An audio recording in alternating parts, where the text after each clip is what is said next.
C'est une décision qui n'est pas inédite pour le maire de Sillé-le-Guillaume, Gérard Galpin, mais jusqu'ici, elle était restée plutôt confidentielle.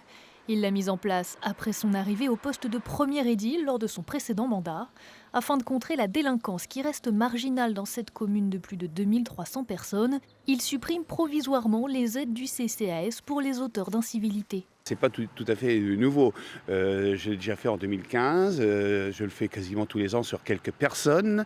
Là, c'était vraiment une attaque violente. Trois jeunes individus qui ont attaqué trois passants sur la voie publique, qui ont même donné l'ordre à un chien d'attaquer, de mordre, un chien catégorisé. Donc moi, je n'accepte pas ça du tout sur le territoire de la commune de Sillé-le-Guillaume.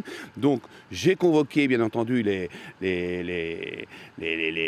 protagonistes de cette affaire. Je leur ai expliqué qu'il n'y avait plus d'aide du CCAS et donc j'ai supprimé les aides du CCAS pour ces personnes.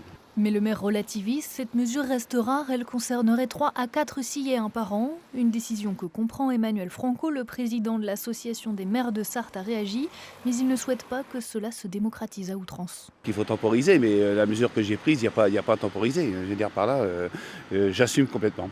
Je l'ai mis en place, parce qu'en 2015, c'était un peu particulier, c'était des attaques contre les forces de l'ordre. Et contre des élus, donc j'avais déjà mis ça en place, et puis ça avait été efficace, voilà. Les aides supprimées sont des bons d'une valeur de 30 à 50 euros auxquels certains Silléens peuvent prétendre 10 mois dans l'année.